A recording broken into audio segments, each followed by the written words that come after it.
University మంచి భవిష్యత్తు కోసం తెలుగు విద్యార్థులు ఇష్టపడే యూనివర్సిటీ. కాల్ 9059052378 9059052379.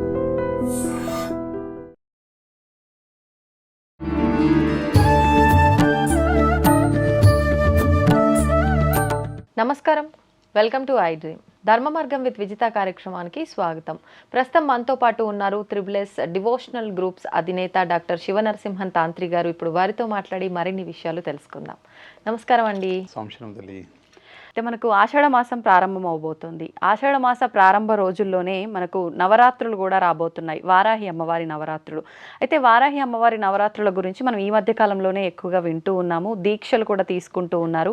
కొంతమంది వారాహి అమ్మవారి ఈ పూజలు అనేది అందరూ చేయడానికి పనికిరాదు అని చెప్పి, ఇది గుప్త నవరాత్రులు కాబట్టి గోప్యంగా ఉంచాలి అని చెప్పి రకరకాలుగా మాట్లాడుతున్నారు. అసలు ఏంటండి వాస్తవం ఏంటి? ఈ వారాహి నవరాత్రుల పూజా విధానాలు ప్రతి ఒక్కరూ ఆచరించవచ్చా? అవన్నీ కూడా తెలియజేయండి. వారాహి నవరాత్రులు అమ్మవారు ఆషాఢ మాసంలో స్టార్ట్ అవుతుంది. అవును, శుక్లపక్షం అమావాస్య తెల్లారి స్టార్ట్ అనమాట నవరాత్రులు. వారాహి వారాహి దేవి ఆ రోజు ఉద్భవించింది అనమాట. జన్మదినం జరిపించుకోవచ్చు అనమాట, ఒక్కరోజు కూడా చేయొచ్చు. వారాహి దేవి నవరాత్రులు ఒకరోజు చేసుకో, అంటే మొదటి రోజు జన్మదినం ఉత్సవం చేసుకోవచ్చు. తర్వాత 9 రోజులు చేయాలి కదా, మనకి నవరంధ్రాలు ఉంటాయి. అవును, అట్లా 9 రోజులు మన అమ్మవారి ఆరాధన కొనసాగిస్తుంటాం అనమాట.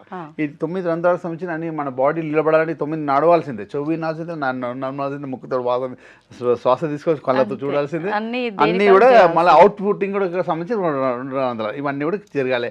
ఇవన్నీ మనకు అన్ని పరంగా ఎక్కడ డిస్టర్బ్ లేకుండా మంచి నడవాలని అమ్మవారి ఆరాధన మనం చేస్తాం. నవరాత్రులన్నీ కూడా ఆ వారాహి నవరాత్రులు మనం చేయడం వల్ల గూడు ఏర్పడుతుంది. భూమికి సంబంధించిన ప్రాబ్లమ్స్ ఏమైనా వెళ్ళిపోవడం, భూమికి సంబంధించిన వారం అంటే ఇల్లు కానీ అలాంటివి జరగడం ప్రత్యేకంగా ఉంటుంది అనమాట అమ్మవారి వారాహి నవరాత్రులు. అయితే కొంతమంది పీఠ స్థాపన చేసుకొని చేసేవాళ్ళు ఉంటారు ఆరాధన. అమ్మవారు తెలిసిన పరంగా చేసుకోవచ్చు, తెలియకపోతే గురువు నాడు తెలుసుకోవడం. వీటిని గుప్త నవరాత్రులుగా పని చేస్తాం. గుప్త నవరాత్రులు సీక్రెట్గా పక్క చేసేది కాదు, చెప్పేది కాదు, చెప్పే కూడా చేసేది కాదు. అది మంత్రం అనేది లోపల ఉచ్చరించుకుంటే గుప్తంగా చదవడం అంటారు. బయటికి రాత్రిపూట ఏంటంటే ఈ శక్తి అమ్మవాళ్ళందరూ కూడా రాత్రిపూట చేసుకుంటారు అన్నమాట. దుర్గా నవరాత్రులు కానీ, వారాహి నవరాత్రులు కానీ, రాజేశ్వర నవరాత్రులు రాత్రిపూట చేస్తారు. శక్తికి సంబంధించిన ఏదైనా కూడా మనకు ఆ టైంలో చేస్తే శక్తి రెట్టింపు అవుతుంది అనమాట. అందుగురించి ఆ టైంలో మనం చేస్తాం. నక్షత్రాలు మన జీవితం మొత్తం నవగ్రహాలు నక్షత్రాలతో ముడిపడి ఉంటుంది. నక్షత్రాలు ఎప్పుడు వస్తాయి? రాత్రిపూట. మన నక్షత్రం అనేది ఉంటుంది. ఆ నక్షత్ర బలం, మన ఊర బలం ఇవన్నీ పెరగడానికి రాత్రిపూట చేస్తాం. వారాహి నవరాత్రులు చేయడం ఫలితం ఏంటిదంటే మనకు భూమికి సంబంధించి జరుగుతుంది. ఇప్పుడు పొలాలు ఉంటాయి, పెద్ద పొలానికి సంబంధించింది మంచి పంట ఈ టైంలో ఎందుకు వానలు పడి పంట మంచి రావడానికి కార్యక్రమం ఉంటుంది అన్నమాట. అక్కడ మనకు సెక్యూరిటీ పరంగా ఉండడం, పంటలు అది ప్రత్యేకంగా రావడం. అమ్మవారికి ఒక చేతిలో నాగలి ఉంటుంది, అంటే ఆ పంటలు మంచి రావడానికి నవరాత్రి ఉత్సవాలు చేస్తారు. అమ్మవారి జన్మదినోత్సవం ఆషాఢ మాసం తర్వాతనే వానాలు స్టార్ట్ అవుతాయి, పంటలు స్టార్ట్ అవుతాయి. అన్ని కూడా భూమికి సంబంధించిన ఏ దోషం లేకుండా భూమి సస్యశ్యామలంగా నిండుగా పండేటట్టుగా అమ్మవారి ఆరాధన జన్మదిన ఉత్సవం చేసుకుంటారు. నవరాత్రులు అయితే మనం చేయాలి, అంటే నవరాత్రులకు సంబంధించింది కూడా అది. మళ్ళీ ఏంటిది గురుగారు మేము పీఠం పెట్టుకోలేము, చేయలేము, జపం చేయలేము అంటే మీరు ఏం చేయాల్సిన అవసరం లేదు. చిన్న రెమెడీ చెప్తాను. ఇలా ఇంత పెద్ద తంత్ర మంత్ర పూజలు చేస్తే ఎంత ఫలితం వస్తుందో నేను చెప్పిన చిన్న రెమెడీ చేయండి, మీకు ప్రత్యేకంగా పూజలు వస్తాయి. దీపారాధన ముఖ్యం అమ్మవారికి. దీపారాధన అమ్మవారికి ప్రత్యేకంగా అందరు తెలియక ఆయిల్స్ తోటి ముట్టిస్తారు. అమ్మవారికి గేదె నెయ్యి తోటి ముట్టియాలి. గేదె నెయ్యి మామూలుగా పూజలకి నెయ్యి, గేదె నెయ్యి పనికిరాదు అంటుంటారు కదా. వారాహి దేవి మాత్రం పనికి వస్తుంది, వేరే అన్నిటికీ ఆవు నెయ్యి వాడాలి. ఈ అమ్మవారు కూర్చునేది గేదె మీద కాబట్టి గేదె నెయ్యి తోటి దీపారాధన. అమ్మవారి వాహనం గేదె. తర్వాత అమ్మవారి కందగడ్డ ఉంటుంది కదా, కందగడ్డ దీనిలో గేదె నెయ్యి దీపం ముట్టాడు.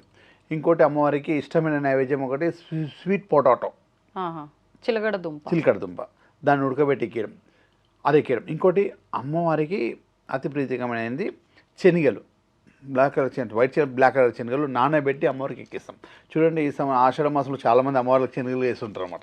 శ్రావణ మాసంలో కూడా ఆషాఢ మాసంలో అమ్మవార్ల దగ్గర పెడుతుంటారు. ఈ కందగడ్డ దీపం నైవేద్యంగా అమ్మవారి దీపారాధన చేసి ఈ శనగ నైవేద్యం ఇచ్చి ఇవన్నీ వేసేసి వీలైతే ఇవన్నీ తీసుకెళ్ళి బరికి తినిపించేయండి.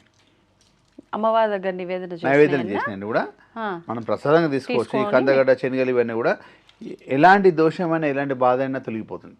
ఇప్పుడు కందగడ్డ అంటే దీపం పెట్టిన ఆ కందగడ్డని మన దీపంగా ఏర్పాటు చేస్తాం కదా, అవును. 10 నిమిషాలు ఉంటుందో, గంట ఉంటుందో, 2 గంటలు ఉంటుందో, మనం కొంచెం దాని హోల్ లెక్క వేసుకొని అలా గేదెని వేసి దీపారాధన చేసేస్తాం.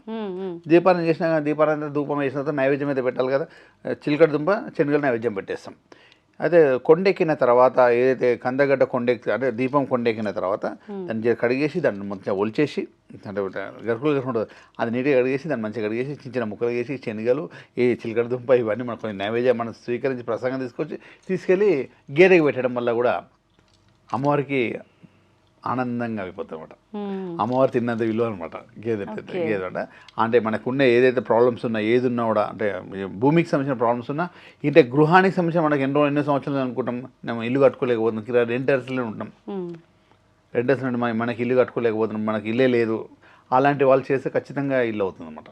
ఎంతోమంది చేసినా ఎంతమంది కూడా ఇల్లు లేని ఆ భూమి లేదు. కొంతమంది ఫామ్ హౌస్ అంటే ఉంటాయి కదా, ఫారినర్కి సంబంధించింది ఏదో కొనాలి, భూమి కొనాలి, భూమి వ్యవసాయం చేయాలి, వ్యవసాయం చేయాలనుకుంటారు. అలాంటి కోరిక కూడా తీరుతుంది. అంటే మనం వీలైతే 9 రోజులు ఇలానే చేయొచ్చు, వీలైతే ఫోటో ముందు కలశ స్థాపన చేసుకోవచ్చు. గురువు ఏ విధంగా చెప్తే ఆ విధంగా ఆరాధన చేసుకోవచ్చు అన్నమాట. ఆ విధంగా మనం ప్రతిష్టాపన చేసుకోవచ్చు. కాకపోతే ఎవరు ఏం చేసినా చేయకుండా ఒక కందగడ్డ దీపం పెట్టేసి అమ్మవారి మనసు సంకల్పంతో ఆమె రూపం ధ్యానం చేసుకొని నీకు జపం మంత్రం ఏమి వస్తే చేసుకో, లేకుండా దీపారాధన చేసేసి ఆ మహానైవేద్యం లేక అమ్మవారి మహానైవేద్యం కూడా అమ్మవారికి నైవేద్యం ఎక్కిచ్చేసి ఆరతి ఇచ్చేసి ఆ కొండెక్కినాక తీసుకెళ్ళి తెల్లారి పెడతారు, రేపు పెడతారు, ఎప్పుడు పెడతారు, తీసుకెళ్ళి అమ్మవారికి గేదెకి పెట్టడం వల్ల 9 రోజులు పెట్టవచ్చు. లేదా అమ్మవారి జన్మదినోత్సవం 26 రోజు. అయితే రాత్రి సమయంలోనే అమ్మవారి పూజలు ఆరాధనలు చేయాలి అన్నారు కదా, మరి రాత్రి సమయము అని అంటే సూర్యాస్తమయం తర్వాత నుంచి చేయాలా, అసలు ఎప్పుడు చేయాల్సి ఉంటుందండి ఈ పూజలు?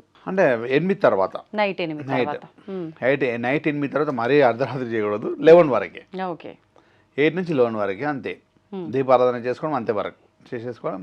మనకి ఇప్పుడైతే నేను అదే అంటాను కదా, గుగ్గులే గురువు అంటుంటారు. గుగ్గులే గురువు అయితే దాంట్లో తంత్రం మంత్రం అన్ని దొరుకుతాయి. నీకు ఏం కావాలి వాయిస్ పెట్టడం నీకు ఏ మంత్రం కూడా వచ్చేస్తుంది. 4 బీజాక్షరాలు దొరికినా మీరు అమ్మవారి ధ్యానం చేసుకోవడం ఏదో ఒకటి 4 విధాలు 4 బీజాక్షరాలు తీసుకొని ఆ మంత్రం తంత్రపరంగా మనం చేసుకోవచ్చు. లోపలికి చదువుకోవడం, గుప్తంగా లోపలికి చదవడం అన్నట్టు అందరం గుప్తంగా చేసుకోవడం ఉంటుంది. ఎవరు సీక్రెట్గా చేసే పూజలు కావాలి, గుప్తంగా అవుతారంటే మంత్రం లోపలికి చదువుకోవడం అన్నమాట. అట్లా చేయండి. కాకపోతే వారాహి నవరాత్రులు చేయడం వల్ల మనకు భూమికి సంబంధించిన ఎలాంటి ప్రాబ్లమ్స్ క్లియర్ అయితే ఆ భూమి మనకు కోరుకున్న భూమి మనకు రావడం, తర్వాత గృహం ఏర్పడడం, ఇవన్నీ కూడా అమ్మవారు మనకు ప్రసాదిస్తారు. ఇప్పుడు దీక్ష తీసుకుంటూ ఉన్నారు కదండి చాలా మంది, వారాహి దీక్ష, అది సమయం అంటే ఏ దీక్ష తీసుకున్నా మండలం రోజులు దీక్షలో ఉండి తర్వాత దర్శనం అనంతరం అది తీసేస్తుంటారు ఆ మాల అనేది. మరి ఇప్పుడు వారాహి అమ్మవారి దీక్ష చేసినప్పుడు ఈ నవరాత్రుల్లో ఈ 9 రోజులే చేయాలా, లేదు అని అంటే అది మండలం రోజులు ఎలా ఉంటుంది ఆ ప్రాసెస్ కూడా? వారాహి అమ్మవారు వచ్చేసి సప్తమాతృకులకు అమ్మవారు. అమ్మవారు మనకి ఏ దీక్షను 41 days తీసుకోవచ్చు, ఎప్పుడైనా తీసుకోవచ్చు. అంటే జన్మదినోత్సవం మనకు ఆషాఢ మాసంలో శుక్లపక్షంలో వస్తుంది కాబట్టి చేస్తున్నాం. వారాహి ఏ అమ్మవారు అయినా కూడా ఎవరిదైనా కూడా మనం దీక్ష తీసుకోవాలంటే సంకల్పం తీసుకొని 41 దీక్ష తీసుకోవచ్చు. అమ్మవారిని ఆరాధించడంలో మనకు శక్తిని ఒక పవర్ని ఇస్తుంది అనమాట. ఒక శక్తిని పవర్ ఏదైనా సాధించుకునే శక్తిని ఇస్తుంది.